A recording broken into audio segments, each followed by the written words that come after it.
decent discussion, not just about curing of the disease, but now we need to think about some other things as well. And probably we could use other devices that could help us to boost our skills and capacity. I don't know what's going to be the case in future, but at least the number of works that are now available in the whole world is there. And I would like to give the floor to Chris Dancy.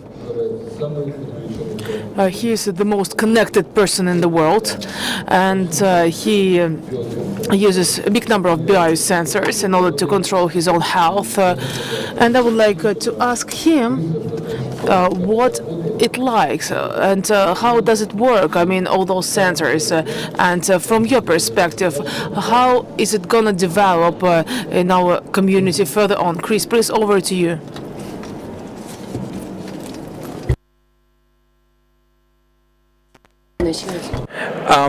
So the question was, I guess, two parts. How did I start, and then where are we going?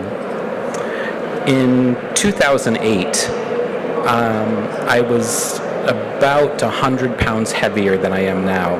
I think that's about 50 kilos. I smoked 2 or 3 packs of cigarettes a day.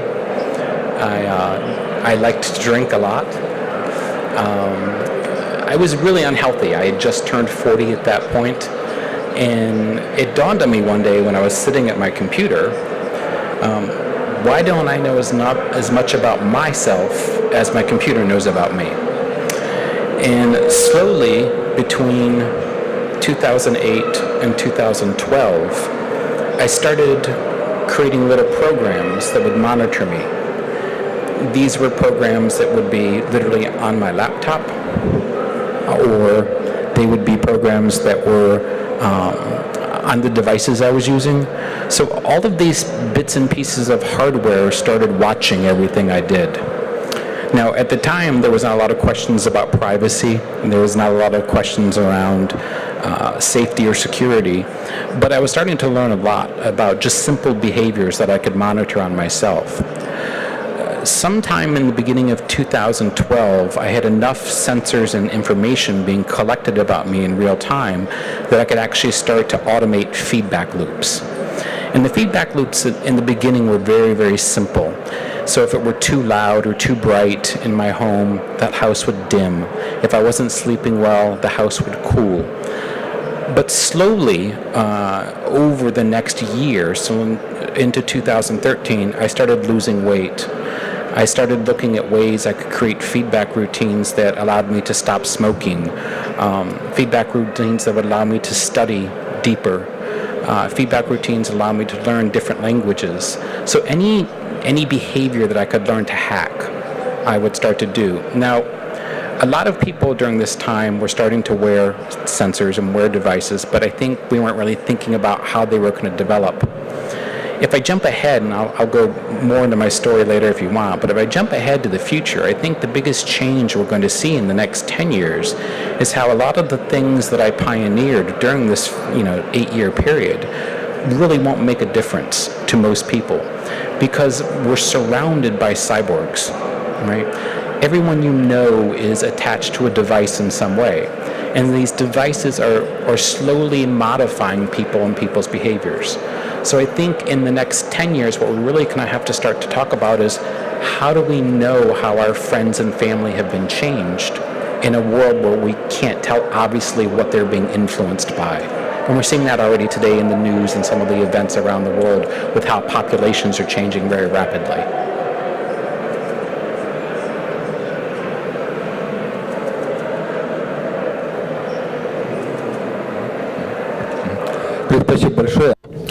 Thank you very much.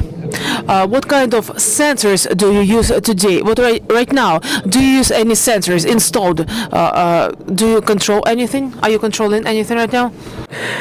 Yeah, so I try not to control anything when I'm away from home because it would make my family crazy. But normally in the morning I have medical sensors, everything from body temperature to blood oxygen to glucose to just everyday sensors that I wear with me throughout the day, which are checking for things like heart rate, posture, gait, and then I video or film anything I eat or drink to measure nutrients. So throughout the day, there are normal things you can measure just from wearing a sensor or carrying a sensor, but my full complement of sensors I have to really be home for. It's too much to carry around with you, but it gives you a lot of, I think if you're monitoring your health or you're monitoring your family, a lot of good information in real time. Еще один вопрос. Thank you very much. And you are called as one of the most famous biohackers. Is it fair? If yes, then how would you characterize biohacking in general? Because we right now have a lot of definitions to this word. From your perspective, what is it all about? It's relatively complicated, actually. You know, the movement really started out as just hackers. You know, let's forget the medicine for a moment. You know, as soon as people could tinker and change computers in the late 60s and 70s, hacking became something. And hacking is the act of changing an outcome based on a feedback loop. You'd have to move into the early 2000s to really find the roots of biohacking. As a movement, as an official movement. And I really think the roots are in what we would call the quantified self. The quantified self movement really is where hacking and technology met. Now today, when we think about biohacking, we think about more complex, very strategic changes. They might be nutrition-based, they might be augmentation-based, they might be surgical in nature. For me, when I think about biohacking at its core, though, it's changing any set of behaviors and or outcomes based on a set of tools or conditions you apply to yourself. So I believe if you're a mom at home and you make the house warmer to get your kids to go to sleep, that's biohacking. If you're a husband and you want your wife to, you know, maybe take you out more often, you might bring her flowers of her favorite scent. That's biohacking. I think too often we conflate biohacking with these outrageously grand schemes to, you know, chop off an arm and have a robotic limb, or, you know, have a brain-computer interface. And those are all things that are really for the movies. I think we need to start seriously talking about the mainstream biohacking everyone is doing now around the world, because it's completely unregulated and untalked about. So I personally find biohacking to be at a really dangerous moment right now in human history.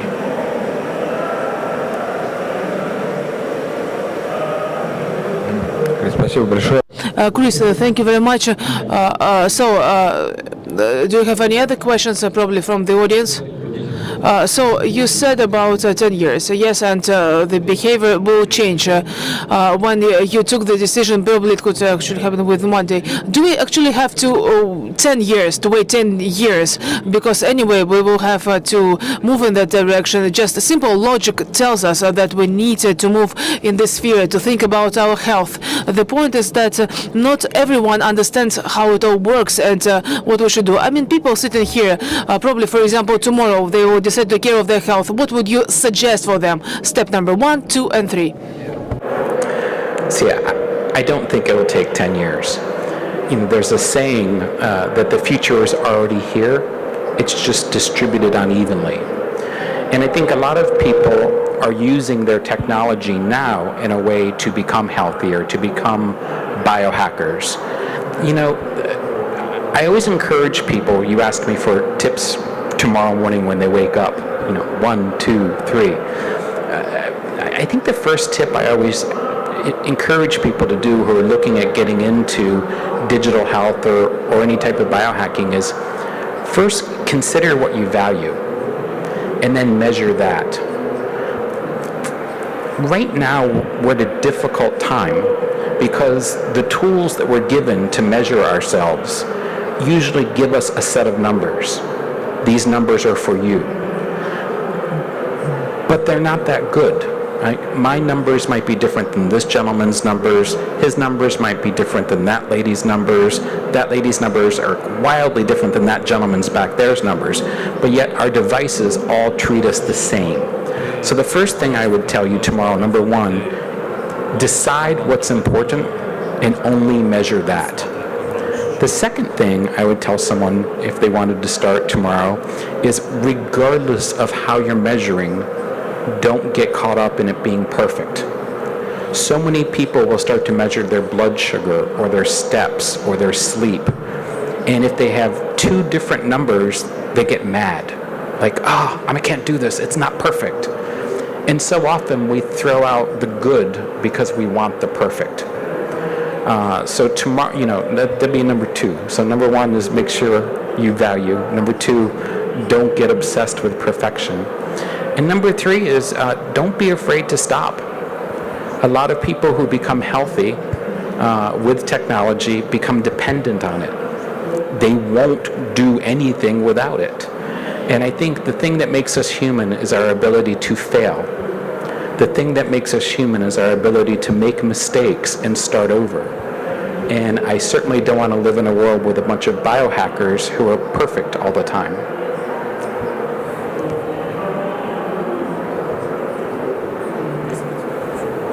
Спасибо огромное. Коллеги, у нас мне предложение, давайте... So, colleagues, do you have any questions from our audience? And after that, we'll have some time for a Q&A sessions for questions. Do you have any questions? But please introduce yourself.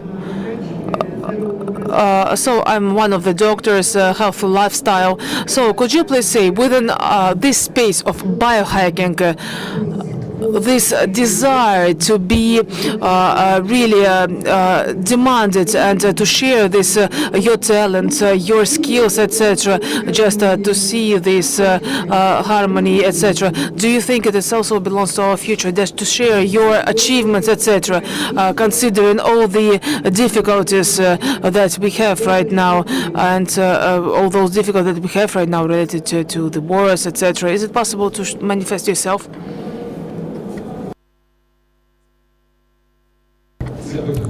I want to make sure I understand the question. Is she saying that because of all the other problems in the world, maybe biohacking isn't the most important thing we focus on?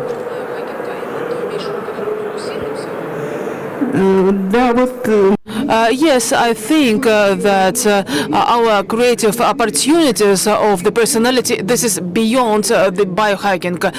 Don't you think so? And there is always an options for a human being.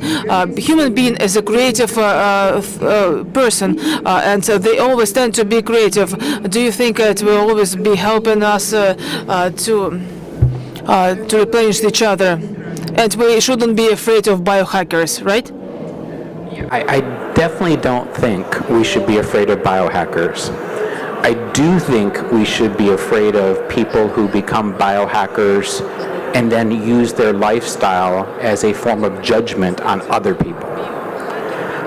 We all know those people in our lives who become healthy and then they have no friends, or they don't want to hang out with you if you don't drink or eat what they eat. So we shouldn't be afraid of biohackers, but I think we need to encourage biohackers to be more relatable. Right now, I think in some ways when people hear how many sensors I use or how much technology I have, they become afraid. But that's just today. In 5 years it won't seem so strange. In many parts of the world where I travel, young people have AirPods, these little white devices that sit in their ear and they listen to music. And they never take them out. I can't tell if they're listening to music or listening to me, right? So the one thing that really is difficult today for all of the digital health, especially for the non-sick people, people who are well, is we're judging them. We're saying, you've got too much technology, or you use your technology wrong, or you need to be like her. And I think we're missing a real opportunity to dial in and be healthy on the most healthy we can be for us, not for the people around us. So it's an exciting time, but there's never been a more important time to be completely human with all this technology.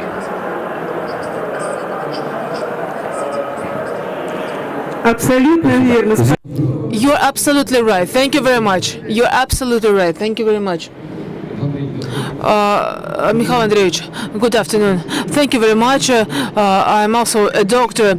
I didn't quite understand what the difference is between your system and just ordinary self-testing, because a lot of people, they just measure their blood pressure, I mean other things, and you can also use it. So what is the difference? I just want to understand. You are connected, but what is the difference between you and others? It's pretty heavy answer, so I'll try to walk through it slowly. So yeah, the difference is when I use a piece of technology, let's just say I pick up my phone. I'm picking it up. I'm putting it down. Most people, there's no data collected. But for me, there's data collected. If I turn my phone over, there's data collected. So what I'm doing is I have software in all of my wearables, in my home, and my phone watching me. And it figures out what it thinks I'm going to do next. And if it thinks I'm going to do something unhealthy, it sends me a message saying, don't do that. And then I go, ooh. For example, if I'm home and I'm on the phone and I start to talk loud. So right now I'm speaking about 71, 72 decibels. This is 73, 74, 75. The technology in my house senses my voice going up and dims the lights. So I know when I'm getting upset or mad. Okay? Simple things that we normally wouldn't link together. But for me, when I think about biohacking, I think about complete behavior change. Not just getting fit, but thinking different. Without the technology watching you and telling you what it thinks is going on, you're the puppet. Right? Right now, all over the world, everyone's like this. Right? They're not learning anything. So my system said, wait a minute, I am in there. Pull me out and put me in the room. Does that make sense?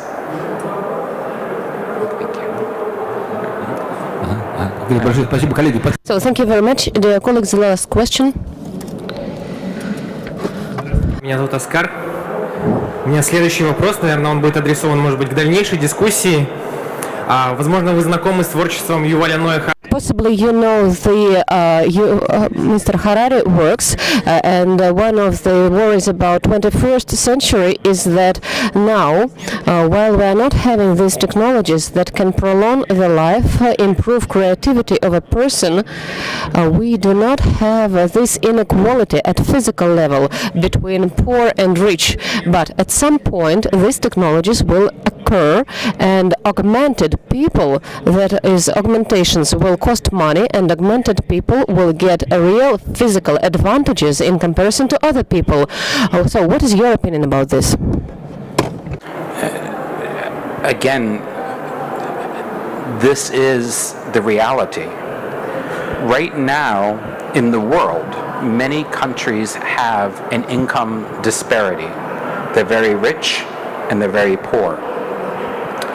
The system in place in most countries, if you have money, wealth, you can have access to education, you can have access to other people. But that system is being eroded.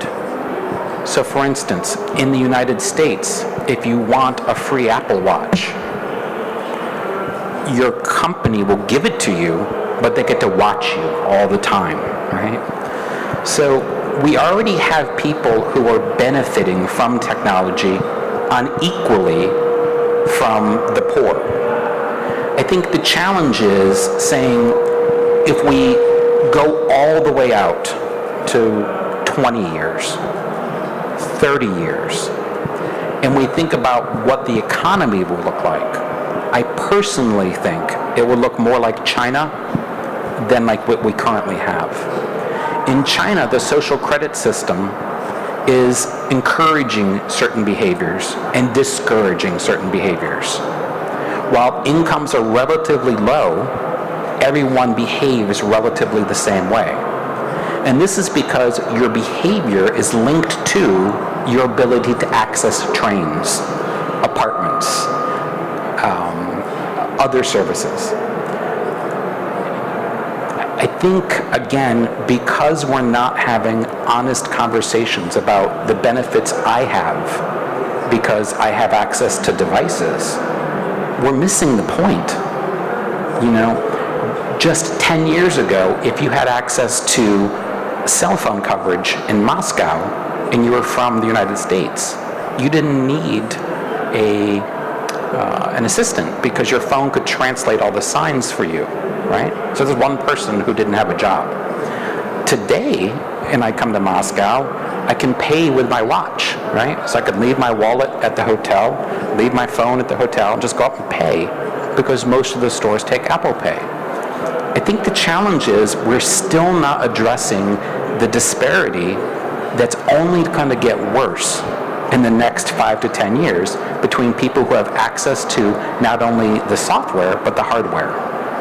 So there was a movie called Elysium, and my fear is the future looks more like Elysium than like this. Does that make sense? Thank you. Chris, thank you very much. So, dear colleagues, we move on, and I suggest that we move on deeper. So, according to the forecast of development of biomedicine, I believe that sooner or later we will reach the era of cybernetic infinite life, and whatever our body is doing is just we transfer brain from one point to another one and make special information, visual, audio, visual, taste, tactile information, and now everything can be done as to transfer mechanically with some receptors. Maybe it's not very well elaborated yet, but it's a matter of time. I don't think I don't know whether it's going to be the future, but the first steps are already done, and I would like to give the floor to Czech, who had already created people with cyber prosthetics, and the ideology is not only to compensate for the function, but to make this function, as we can say, exceeding normal capabilities of an organism. Could you please tell how that is happening and what you believe in? Thank you very much, Mikhail. Good afternoon, dear friends, dear colleagues. Today I'm without a presentation, and instead of presentation we have selected one picture which best reflects the idea of the time, the essence of time that we are living now, and the essence of the challenge we are facing. Our company is Motorix, and we are developing high functional prosthetics for upper limbs, that is arms, hands, and as it was mentioned by Mikhail, from the very beginning, for more than 5 years, we are dealing with this process. We decided to focus not only in repeating the functions of a hand, of an arm, if a person does not have this, but to exceed this functional. As long as today, if we consider modern world, young people and a more adult generation, if we have active way of life, then a huge time you have to spend in your telephone, in computer, in internet, and social networks, and so on and so forth. And today, even among our clients and among ourselves, we notice that the value of cooperation with physical world is getting down for a human being. So I try to keep track on myself. I eat, I drive a car, I do something else, I work at a meeting, and almost all the time in one of my hands I have a telephone, because being ahead of the company I have to stay connected, have to respond quickly, have to take decisions, and so on and so forth. And actually all the rest is done only with one hand. So I got used to eat with one hand, to drink coffee with one hand, and so on and so forth, regardless of the fact that I have two functional hands. And this approach, well, we notice that for our users, people who use our prosthetics, for them the value of small motorics in the process of cooperating with small items is getting down each year. And at that, we have increase of digital functional, as we call this, when prosthetics is kind of bridge between the intentions of a person, between his biology and digital world, which is existing and being created around us. Just for instance, in all our prosthetics items, Chris has mentioned that you can leave a hotel and leave your purse there and pay with the Apple Watch. Well, in the same way, all our users can go leave their home without a purse and pay the purchase with a prosthetic device. We have PayPass module built in our prosthetics and pay for your transfer, for some goods in the shop. All our prosthetics are connected to the network. We collect telemetrical information, technical information, and that is to the issue just in case of Chris. This is monitoring of internal condition, and all this functional is built in our prosthetic items. You can build in different physiological data, monitor blood pressure, temperature, oxygenization of blood, and so whatever can be measured related to medical electronics, all that can be integrated in our prosthetic device. And there was an interesting question about the value. What is the difference of biohacking with the devices that you carry from everyday measurements? Well, the main value is that this is data. The data based modern artificial intelligence and modern machine can make forecast for you, well, let us say in the most optimal way, to arrange some things that you do every day. Whether you need to run 3 kilometers or 1 kilometer per day will be enough, and so on and so forth. So the value is namely in the point that that is assembled mechanically and analyzed mechanically, and there are some forecasts for human life for this specific person. And Mikhail started with the point that our body physiologically is just a transportation system for the brain, and very often in my speech I say that one of the points that I put an accent to is that if we collect all the technologies in the world, in bionics, in cybersphere, which are being developed all over the world, well, today, for January 2020, around 70% of human body can be replaced. So this is, well, very well functional cybernetic bodies, internal organs, and also totally automatic artificial heart is created, which can stay for dozens of years inside a person without additional charge, without reimplantations, and so on and so forth. Artificial kidney, liver, blood circulation system, vessels, separate components of blood, all that is already there and created in artificial way, either in experiments or in serious samples. And then it will be even more.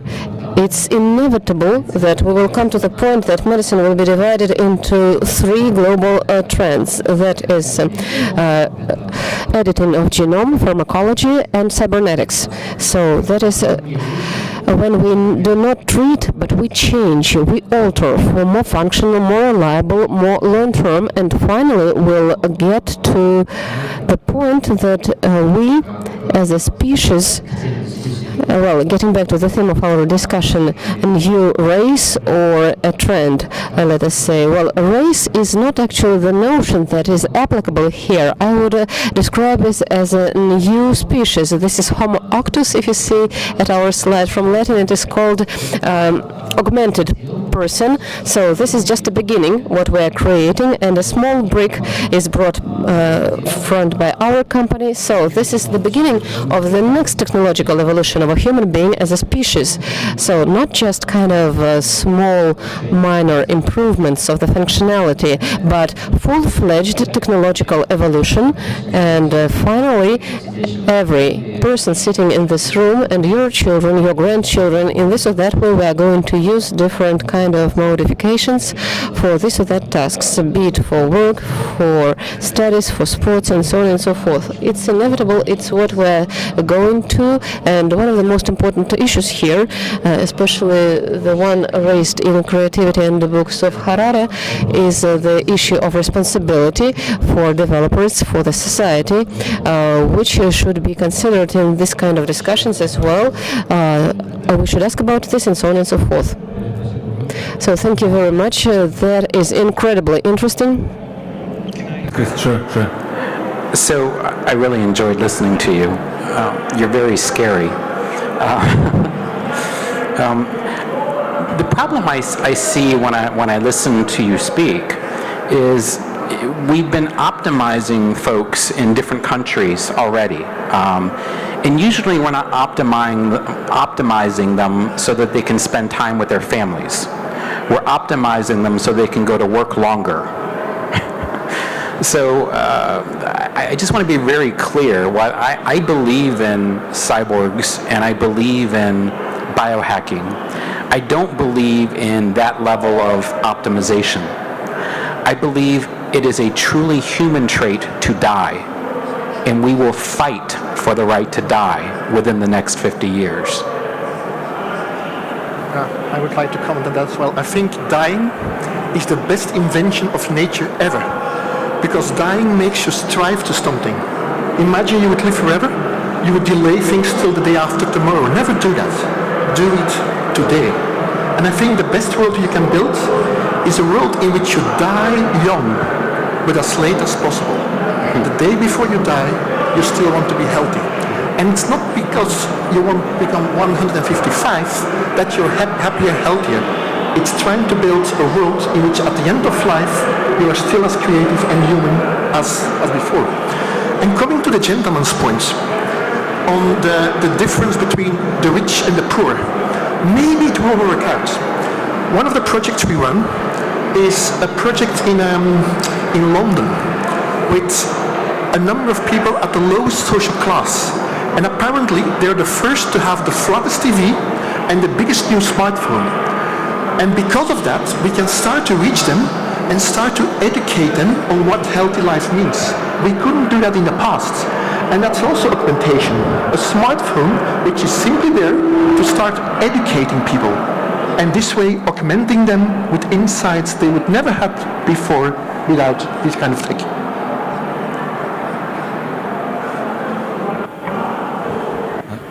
Очень здорово, что у нас Well, that's truly great that we have a true discussion. Well, and as you are already in discussion, well, please, I would like to read about you, just to introduce you.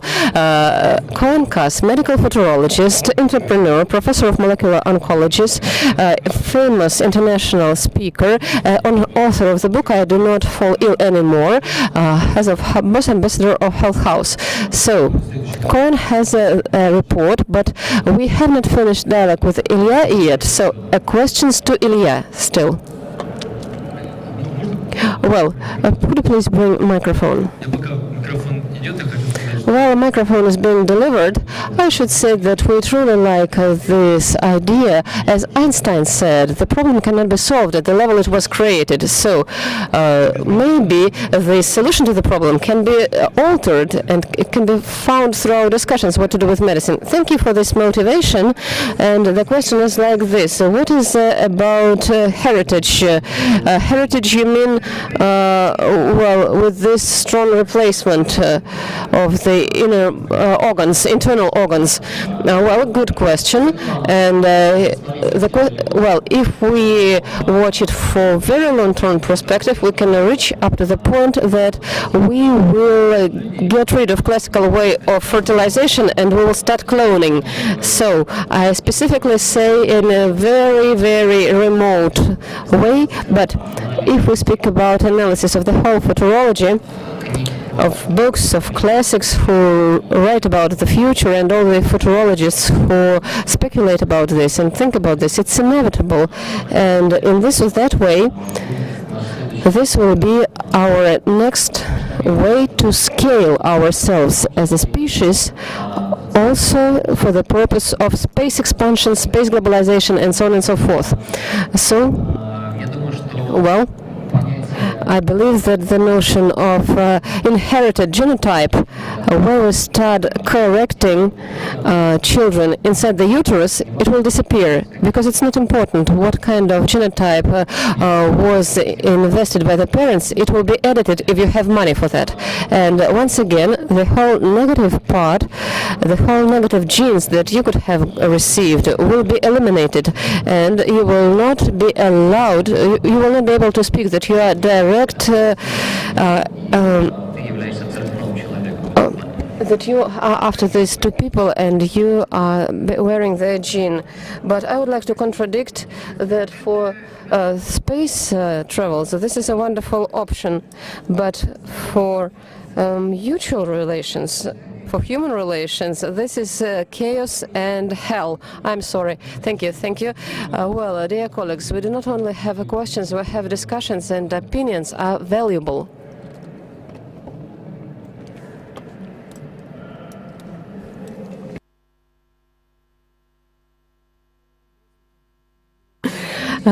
Good afternoon, my name is Felix and I have a question. I heard your speech, so you said that you have a lot of sensors, you collect information and so on and so forth, so your mechanical limbs, you are monitoring all that, you collect information, keep on monitoring everything, so now a huge problem is protect your personal data. So all the information systems, laptops, iPhones, collect information even if they are in air mode. So you say something, you open your cell phone and you see advertisement of these goods, and what's going to happen next? This information about you, so they know what you think, what you write, and now we will know about your biochemical content of blood, what do you need, and so on and so forth. So if I were an oligarch or a rich man, a member of a world government, I would like to get access to this information. So that is a human, thanks to you, to your actions, very soon, very quickly. Sooner or later it will happen, but due to this it will happen faster. So it will become a digital model of big data. So that's it. It will be only digital kind of set of digits, and everything will be known about you. So a human being who will have access to that will do everything with your opinion, and you will think that this is your opinion. Are you not afraid of becoming a conductor of these bad results? Thank you. I think both. I think both. Окей, да, я начну так. Well, I will start. See, I believe that I will answer this question in a different way, from the point of view of cybernetic modification, and Christian will possibly answer from the point of view of data protection or data security. Well, the question is very right, and in my opinion is a critical one from the point of view that we are discussing, because, for instance, today, in the USA, they develop, for example, pancreas that allows in long term after transplantation for a number of years. I mean, it's in your body as a transplant and can regulate automatically. Oh my God, I forgot how it is called in diabetes. The amount of insulin in your body. Yes. So settings are wireless, and you can use this Bluetooth channel again that collection, etc. So any kind of wireless connection can be hacked very easily. We understand that. Here's the question: how safe is that to allow such a remote setting for a device that can be easily programmed from a real distance for this, distance for insulin, etc. And at the same time say that it is to blame for the implants. This is the thing that we need to think about as developers of hardware, because we're supposed to create these transplants and hardware. Just like with our prosthesis, it can be hacked easily and can be reprogrammed easily for an accumulator to explode. A lot of different scenarios, and this is really scary.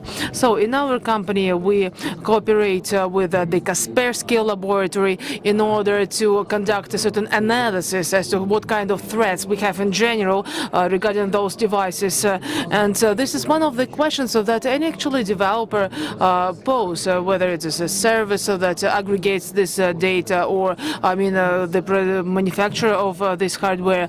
They have to understand that they need to provide for the maximum protection of these implants and those devices. Of course, it won't be possible to protect everything and everywhere, and of course we need to think about this at the level of architecture in general, and to think about this risk as to how we can intercept all the possible threats coming into them, so that even if this insulin pump, for example, is hacked, we need to make it in a way where it could be, done in the way where you cannot just change it or change the number of insulin, etc. This is inevitable, and of course we understand that we need to think about that, and we do really hope that all the developers all around the world, they will be really conscious about that.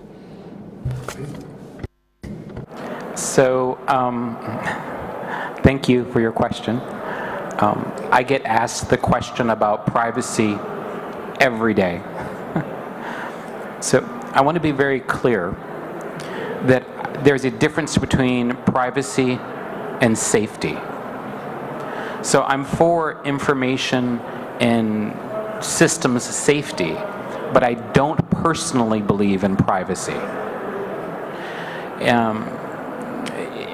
As a species, privacy, the word, is relatively new. We haven't had it for very long. In many languages, there isn't even a word for privacy.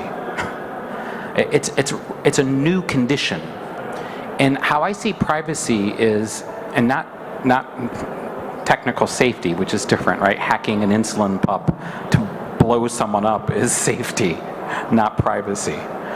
But for me, at least in my experience, if you're very poor, you have no privacy.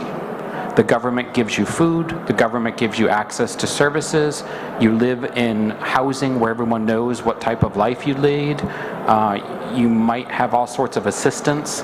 So it's relatively doesn't exist, privacy, at least in the countries that I visit, if you're poor. Now, if you're rich, you don't think about it.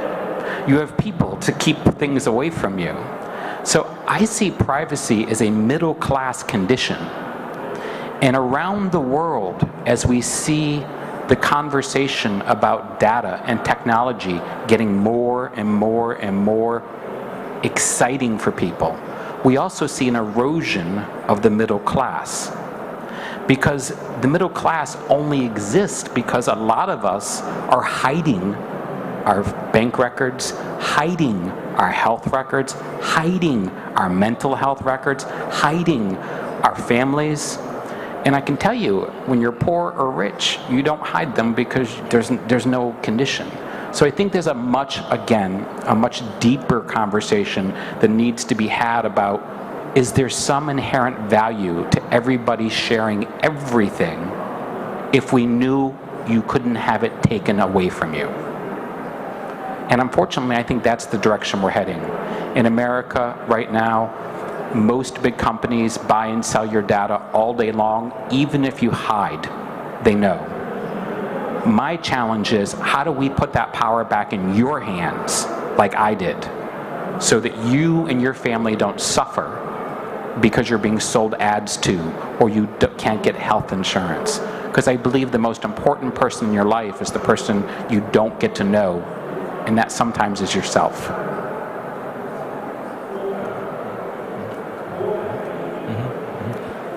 Коллеги, я очень хочу Colleagues, I would like to thank each of you. We have a very interesting format, a very interesting discussion, but I would like to add up a little bit upon that, and I would like to give the floor to Koinkas, and you as a medical futurologist, what do you think, the appearance of a cyborg, what will it lead to? Are we ready for that? And so what kind of impact is going to have on our life? We're going to have also some time for questions, so no worries about that. No one can predict the future, really not. But I think you can create the future. And that is what I would like to talk about. Yeah, this is better? Okay. So this is Amy Mullis. Amy Mullis has been the face for L'Oreal. And just like every single woman here in the room has at least 20 pair of shoes, she has 23 pair of prostheses. And at some point, she went to a club with her 2 friends. And all boys came to her. And her friend said, that's not fair, because you're larger than us. What you see here on the picture is a prosthesis which makes her 15 centimeters higher, you see? And that's a fascinating idea, that I can augment myself even while I'm handicapped. While I seem to be different, I can become the star. And that is the kind of healthcare we try to look at. Can we build a world in which we no longer become sick, but use cyborg ideas to remain healthy all the time? And very often, if you talk about cyborgs, these are the 4 classical pictures you see. Neil was here, Neil Harbison was here, or people opening the door because there is a chip inside. And then people ask, well, will we get chipped? Well, we do that already for 50 years. A pacemaker is a chip inside our body as well. And indeed, can be hacked. You might have seen Homeland once. Homeland was a series on HBO.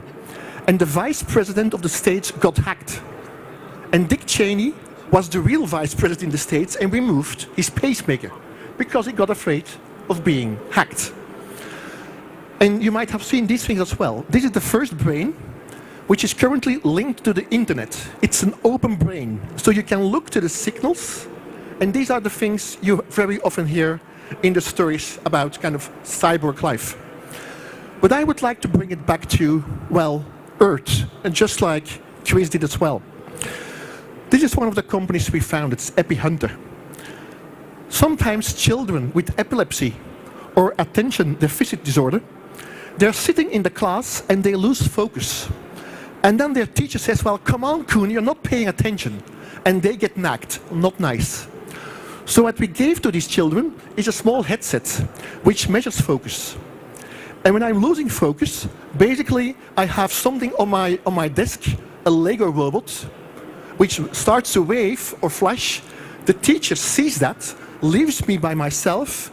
In 10 minutes, I'm back in the zone, and I'm destigmatized. He didn't bother me. And I'm the cool guy. You know why? Because we give the kids a small drone. And if I can concentrate myself well, I can get the drone up.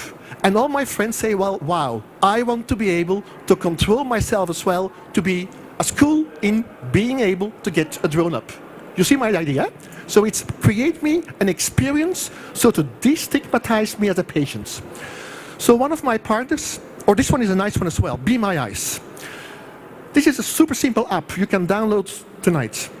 I'm blind, and sometimes there is things I don't see. But even while blind, I have a smartphone.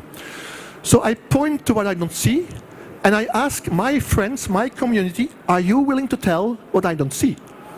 When the app came out, 10,000 blind people made a community of 250,000 people which were willing to share basically insights and provided me with a community and augmentation. That's also a way how we look to the future. So we don't have to wait till the chip which sees my environment and tells in my ear what I don't see. We can do that as well, but this is real. You can start using that the day after. Well, after this talk. Now, I'm being trained as a molecular oncologist, and I apologize for the picture. But this is one of my first patients ever. This was a Swedish farmer living in the north of the country till the problem he had became too large. The gentleman had a twin face, a complete copy of his face, except for the brain, but blood vessels, hair, cartilage. And we discovered why that happened. And we started to think about how can I use biology to understand how I can build and basically govern biology, right? And that is, of course, a super easy introduction. Can you put my slide forward, please? Can I have the next one, please? To something you're aware of. We start to be able not just to read DNA, but we start to be able to edit DNA with this new technology called CRISPR. And the very first human trials are ongoing, and you have a famous Russian guy here as well, who's planning to use this into kind of augmentation. But let me look at it from a different perspective. This is again the classical picture you see. Are we going to use this to augment and choose who we'll become? Are green eyes a disease? And will we have to kind of correct these things? And it's a fascinating thing that artists start to get, well, motivated by thinking about, well, this comes from a famous artist, A.G. Haynes, who starts to think about which features do we like to add to people, like gills. But this is again that cyborg world.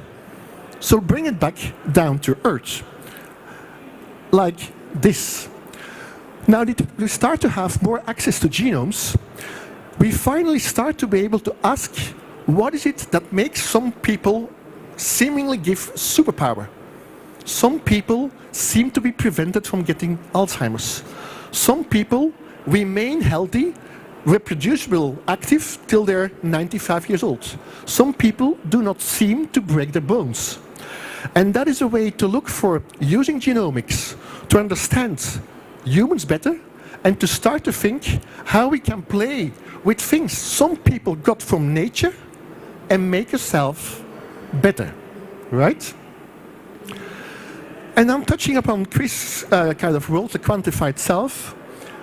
You can start to measure things indeed. And this one is something I got from you again, from here in Russia, from Sochi. I found that a fascinating idea. This was an ad campaign, if you look to the lower part in the metro in Sochi. And when you could bend 30 times through your knees within 2 minutes, you got a free ride on the metro. That idea has currently been copied in Mexico, the slide at the left. Every single metro station in Mexico is installing the same machine, measuring something from my behavior and giving me a free ticket. So all of a sudden, I can sense something in my life and I can get a reward. I get kind of an experience which I couldn't get before that. And this way, we can start to think about really combining the two things I've just shown. Because this is one of the most fascinating things I've seen recently. In the past, people said people who play golf, they live longer. And then people said that's because they're rich. Because rich people, they can spend more to healthcare. But now we start to see that people who play golf, they walk 6 kilometers while playing golf. They start to generate molecules in their body which are normally not secreted and which are basically stimulating my immune system, basically to prevent me from getting cancer. So all of a sudden, I combine Chris's world with my world, and by measuring biology, I can start to find out how something in the sensor life can be combined to have a better understanding in who I am and to augment me in, well, remaining healthier longer. And Chris has mentioned things you can measure. You can also measure things from, for instance, social media profiles, you know.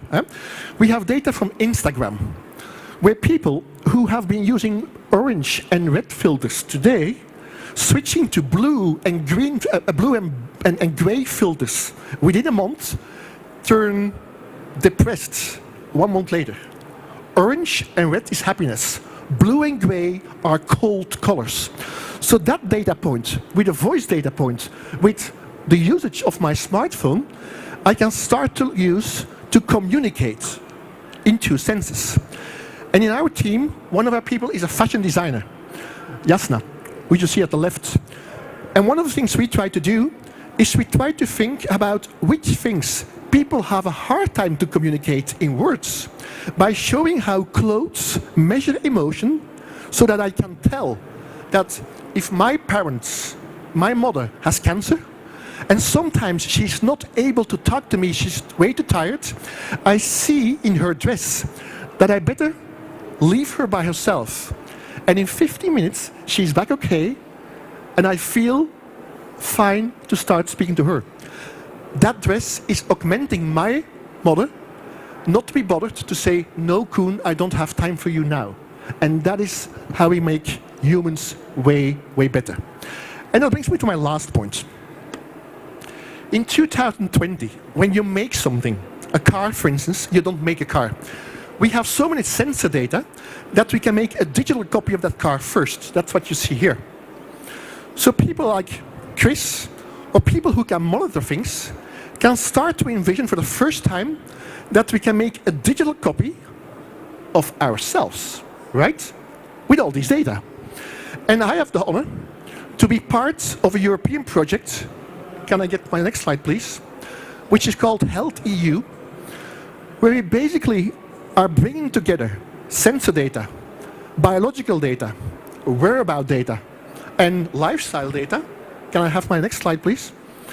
To create an avatar of every European by 2030, that is the goal, which is being trained with all the knowledge a doctor should have to predict 5 of the most chronic diseases. And this way I think I go full circle. Because this way, by thinking about digital twinning of ourselves, we can go back to basically very old China, where the doctor was paid as long as the people in the village remained healthy. And the doctor could do that because he was this kind of doctor, like Baymax. If you haven't seen this movie, download it tonight. It's called Big Hero 6. It's about 5 friends which get to know a big inflatable marshmallow doctor, which you see here, and now and then appears in my life as a companion and tells me, Koen, I've learned something from the things I measured which you didn't realize you could do, which makes you happier, healthier, and keeps you healthy all the time. And that is the big dream our team has, that we can go back to that idea and to look to cyborgs as people which naturally grow old and the day before die are still healthy and happy. Thank you very much. And maybe one last thing, if I may. If you start to think about sensing data, we got the question on privacy. But imagine all these data keep on living. And at some point in time, we will die. But still, all these data are there. So can we start to envision that our digital copy keeps on living beyond us dying, right? And that's a fascinating question to think about as well. Do you even want that? That something lives beyond you? If you have a hard time now even to this kind of delete yourself from Facebook because you died, I mean, it's almost impossible to do. How will we do this? Will we have something like something which survives us ever? And I think that's also a fascinating question to discuss eventually, from where do we go with these data?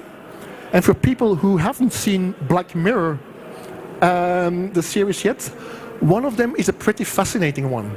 It's, well, you come back. And it's indeed about someone who loses his partner, starts to have a communication with the computer, starts to talk via email, which her seemingly dead partner gets an upgrade and gets voice, and at the end gets a box sent home with basically a blob in, which she has to put into the water and create an augmented cyborg again. And that's where we're going to stop, right?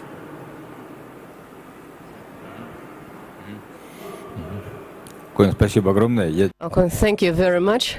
Well, actually, it's hard to speak after this picture of the world. And, well, dear colleagues, we have 15 minutes for discussion.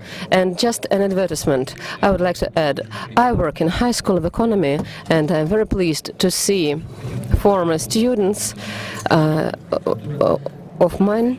And we have other people here as well, and we discuss this issue. So where are we going to? In 2015, High School of Economy published a research forecast of healthcare development in the world, and there was a scenario so that in 2030 we would reach complete substitution of human body for what was for something artificial, let us say, a totally artificial body. I thought, only 15 years, it's something fantastic. But it's not even 5 years after that when I hear only 5 years. So it's only a third of the period that was mentioned. 75% of what we have in our body can be replaced with some artificial stuff. So life moves much faster than our dreams. And, well, I just would like to discuss these things, maybe to listen to the opinion of the audience. Of course, each of us has some picture in our mind, and it's quite clear that the problems and thoughts are much wider. Maybe some of your comments, questions, suggestions, and we'll be very happy to hear that. So, dear colleague, please, microphone. I will give you the microphone for you to be faster. So, if I may, I will come here. I represent laboratory medicine, Garkov Mikhail, and partially I will contradict you. I'm very grateful for this report, but I'll try to be brief. Well, number one, digital image of a person has been created for many years. And laboratory diagnosis and X-ray diagnosis in Moscow in particular have solved this problem completely, and it will only be growing. So all the data, absolutely all the data of therapists and surgeons are digitalized. There are no problems today. Any biological data of any person can be digitalized, and digital model of a person already exists, of everyone present in the room. This is number one. Number two, a question. Well, I came to hear from Chris how he is continuously monitoring his data, and if there is the issue that he has personal laboratory and being examined once a day, it's not inclusion, it's less than that. Number three, well, there is a number of non-medical technologies which control each of us. In particular, we have mentioned cell phones. We clearly know where we moved to, and other people know where we moved, and the change of our purchase can actually make a pregnancy diagnosis. According to our breathing, we can know whether it's asthma or not. It's not a problem today, absolutely. As to security, point number 4. That is funny to speak about privacy of data and security related to us. I don't know, please forgive me. Maybe you have your personal opinion, but almost all of us present here are not interested to any rich people. I'm sorry, but you take too much when you think that they are interested in you. There are other ways to manipulate us. Television, internet, and so on and so forth. Everything is manipulated much easier. Everything is already elaborated, and people go to elections and vote the way they wanted to, and we believe the Mercedes is the best car, even though there are questions to that. But this discussion is useful, and I would like to hear other polar opinions. Thank you very much. Thank you. Dear colleagues, next question, please. I see a hand, 2 hands.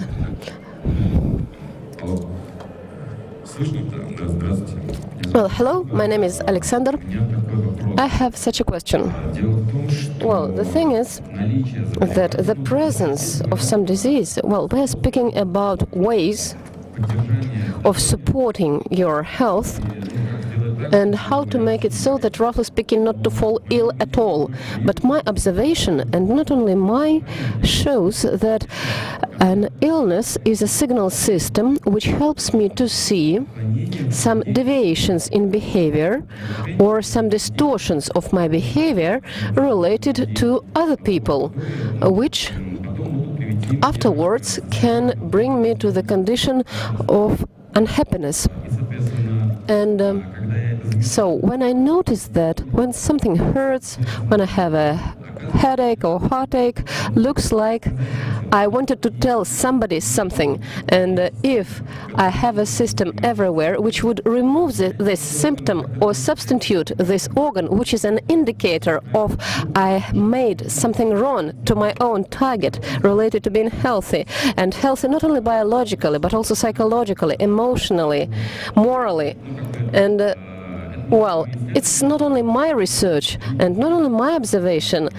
Well, there is a research when a person, just for 1 month, if he doesn't tell any lies, then his health indicators are improved by 25%. So nothing changes at chemical level. But there is a phenomenon of Rosetta Town when 3/4 of the population saw that there is very low level of diseases and low mortality rate. But they eat worse, they drink lots of alcohol, and 70-year Harvard research showed that there is strong dependency of health from the relations.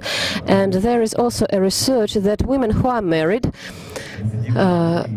have 20% less oncology recurrence, and it's better during chemotherapy as well. So there is direct dependence of health to our relations. And is it possible that when we have such compensation systems, compensatory system of these illnesses or diseases, which will substitute the ill body, the ill organ, will deprive us of an opportunity to finally understand other people and communicate with other people at the level of what is very important condition for us to feel good. So, is it going to be so that finally, at the end of the day, people will, I don't know, will be biologically perfect but lonely? Are we not going to lose an opportunity to communicate? For me, it's better, like last night, to swim, as we have swim in the river, a traditional Russian idea of 19th of January, as it's better than to have a stable condition and I will have nothing to remember. So are we not losing the essence of life? Or, you know, when a person falls ill and then he's recovered, and he will have different qualities. He will train different qualities: will, humanity, mutual understanding. And if I make mistakes, and if there is no feedback, I lose an opportunity to keep track of emotional part, and I will only have logic remaining. So I understand your question. It's a very deep question, Cohen. It's super question. First of all, the biggest epidemic coming to mankind is indeed loneliness. People who have a hard time to say, hi, I'm Koen, what are we going to do together? Because they spend time on the smartphone keeping up appearances.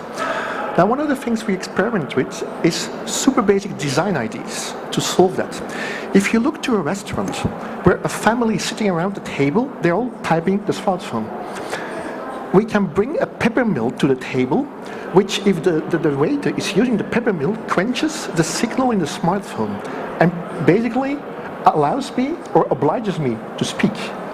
We have a few restaurants where the tablecloth contains a pocket to put the smartphone in, so that I'm obliged to talk, right?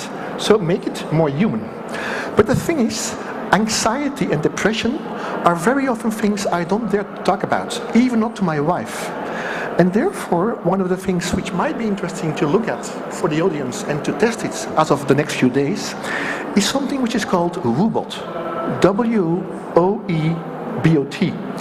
And it's basically my psy, my virtual psy, which is with me and starts to understand me a little bit and finds out why I sometimes have it easier to communicate like this versus to speak with you. So yes, we can use digital technology to make ourselves more human, as long as we make sure that that human interaction becomes measurable, that social interaction is an indicator for happiness. And the fascinating thing is, if you look to things like blue zones, regions on the planet where people naturally live longer and healthier, one of the key things these people do, they manage to deal with change. They also have kind of disappointments, but they manage to deal with change, and they communicate with people and they say, well, this is what I encountered. How did you encounter that? What can I learn from you? And let's solve that together.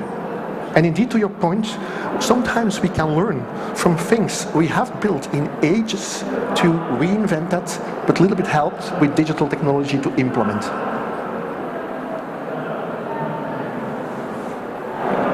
Please. Thank you for your comments and questions.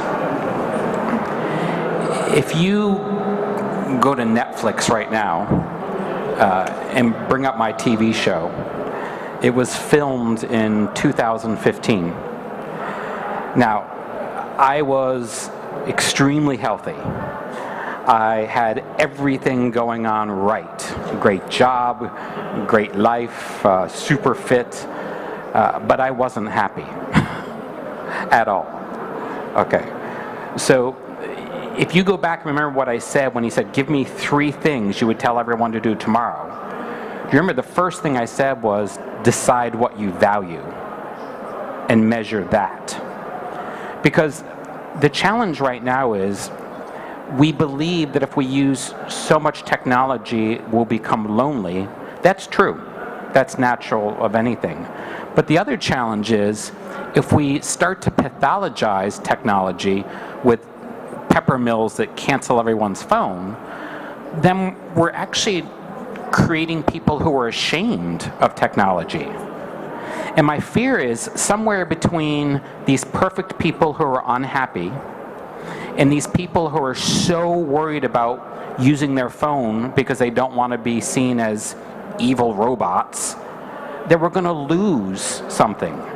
And I think loneliness hurts a lot of people, but shame, and I don't know what their word for shame is in Russian, but shame kills people every time. And I think we've really got to start to balance what we want for each other with a little bit of temperament.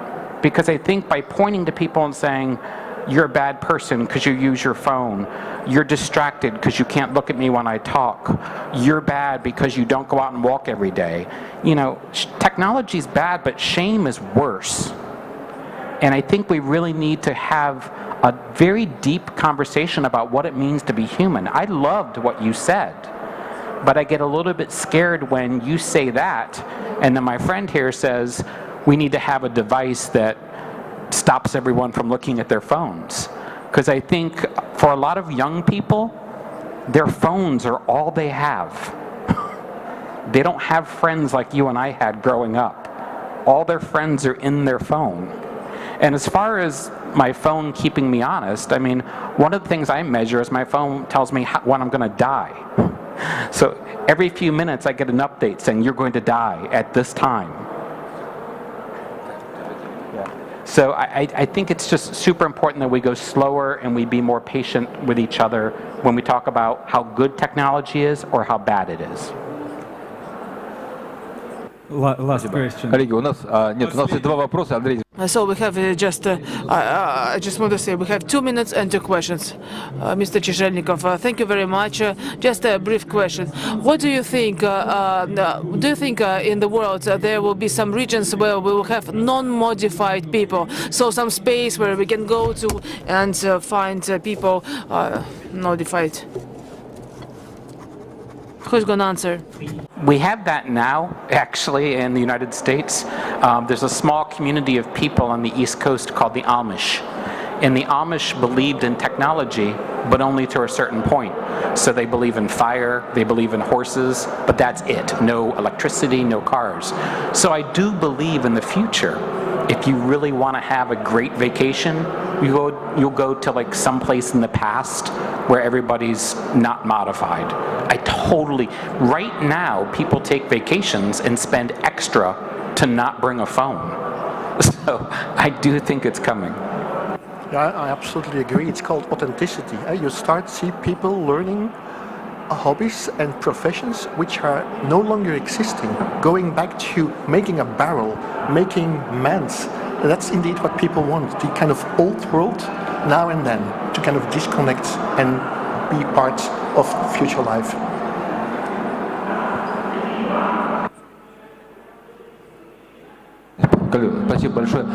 Thank you very much. So just one last question. My name is Denise.